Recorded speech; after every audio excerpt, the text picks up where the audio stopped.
stampede went into a paddock and up towards it.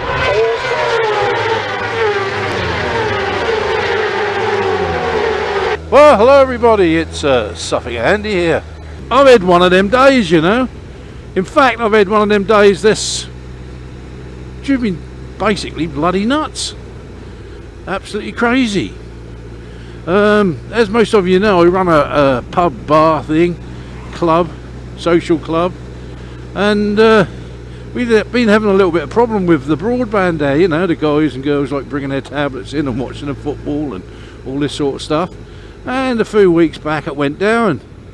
To cut a very long story, BT, the provider, said that we hadn't paid the bill, but I proved that we did, and they said they would put us on. Well, then I went to the Isle of Wight, thinking it would come on the next day or so. Went to the Isle of Wight, come back and they're saying, well, we haven't got any broadband, it's still not on. So, get back onto BT and everything else, and they're saying, yes, you have. I've got a bill here, look, for £90 odd for the broadband you've used since we connected you up again. And I'm like, well, we haven't had any. And they're like, yes, you have. So I had to pay it, and I went in my office and I thought, I don't know, there's something wrong here. They're saying we've got it, we've had it for a week, you know, about 3 or 4 weeks, paid a bill for it. And when I looked, some knob, when I was on holiday, had gone into the office and pulled the plug out of the hub, but not the back of the hub where it goes into the box on the wall, which is under a table under a printer. So you'd never look, you'd never think that somebody would do it. There's somebody gone in there, pulled it out, never put it back, and said, and then everybody else said, we've got no broadband, when they had. So I'd been phoning up broadband BT every week, giving them friggin' shit, and you know, getting really irate with them, and we had it all the time. Some bloody knob jockey went in there and pulled the bloody plug out where you couldn't see. You know, you wouldn't get on your hands and knees and crawl under a table and have a look. But these twats had. So, I was so friggin' riled this morning, you wouldn't believe. In fact, I actually said the C-U-N-T word a couple of times, which is a word I never use. I was furious. Because I'd also made myself look like a twat on the phone with BT, accusing them of not doing their job. And they had. So they must have thought I was a rum bugger. But, people, why can't they leave stuff alone, you know? Because every time I go on holiday, something gets bloody buggered up, you know. If they'd have just left it a day or two, they'd have got their broadband back, but no, they had to go and fiddle with it. I might get through here if I'm lucky. I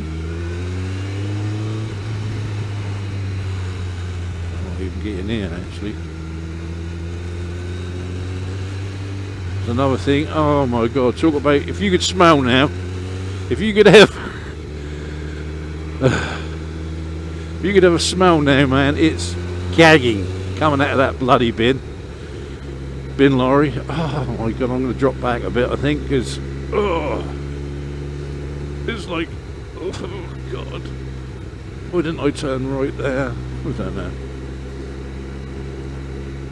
Well, winter's upon us, and I have noticed that there's a lot less vlogs coming through now. And sometimes a lot of people can't get out, or they put the bikes away, or stuff like that. I'm not putting my bike away, I'll ride right through it. I don't like, god, this sun. I'm going to have to put your visor up, I swear.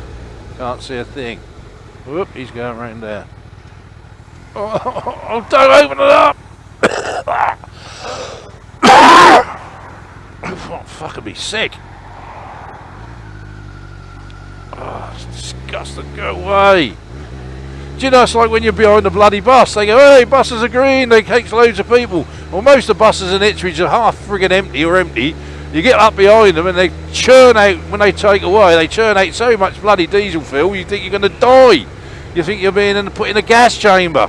Bloody horrendous. Oh, I don't know. Do you know I'm having a moan? Just nothing but a bloody moan today, I think. going past Ipswich Museum. Do you know they had as you go in this place, as you walk in the front door, there's a huge great rhinoceros. I don't think you can sit in there. But anyway, as you go in there, there's a big rhino. And they've been in there since about 1916 or something, 1920. And there's a huge great thing, and it had a huge great horn on it. Big horn. On its nose, of course. Big horn on it. Do you know, about 5 years ago, somebody went in there and nicked its horn. Yeah, nicked the rhino's horn. Took it right off. So it was never found. Nobody knew who it was. So now it's got a plastic one on there now. Oh God, the stuff people do, don't they? You know, there's nothing that doesn't sort of defy logic, really, is there? I always say, you know, if you spit on the floor, make sure nobody see it, because they're going to pinch it. That's what it seems like round here at the moment. Theft, theft, theft, theft, theft. But a rhino's horn? Crazy. Yeah, all this down here now, all these flats are all brand new. All this lot. What gets me is that they put all these shop units in the bottom here. And nobody ever takes them. Nobody wants them. Why don't they put some more flats in there and get some more people in, you know?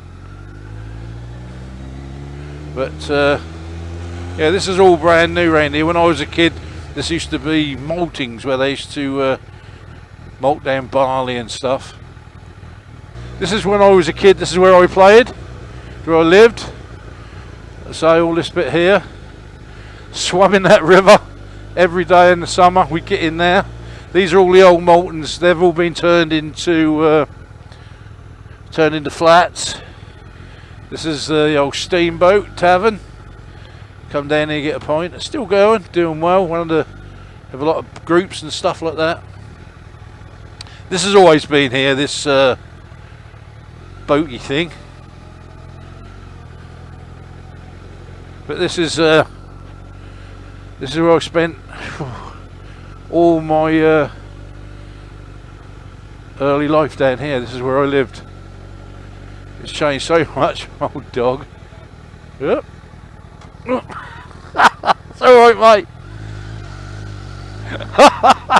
Good job hiding me on the suicide dog, isn't it? But when I was a kid, all this area here that you see here was all industrial. It was all factories, cranes and different things. They used to make walk and drag lines here.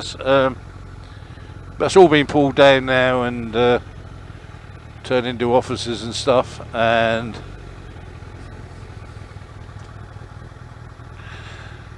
yeah, it's all housing.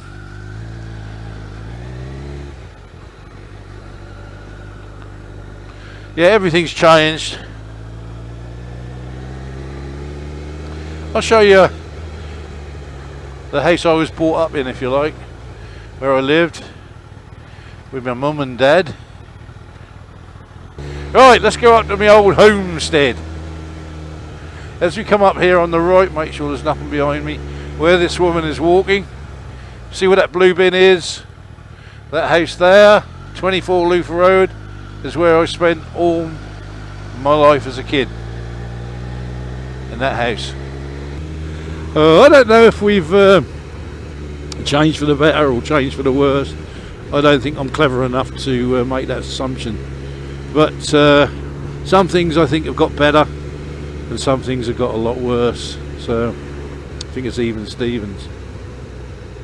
The thing that gets me is social network has took over a lot of people's lives. I know we're using it, you know, YouTube and whatever, but I don't sit on YouTube all my life. You know, I use it, I put my vlogs up and stuff and interact, but I'm not like on ShitBook all the time, even though I have a Facebook page for my motorbikes. I just put, you know, vids up when I do them. It gives other people another way of watching them if they want, but I'm not 100% into Facebook. It's just a tool you have to use. But what get me is these people who just can't get off it. And I've got people in my own family who have to have a phone in their hand 24/7 all day long, trawling through Facebook to see who's having dinner, who's tired or bored or anything else. But anyway, I think that's enough of me. Go and pick up Mrs. P from work in a minute. That's why I only had an hour. So all ride safe. Certainly love each other. Suffolk Andy.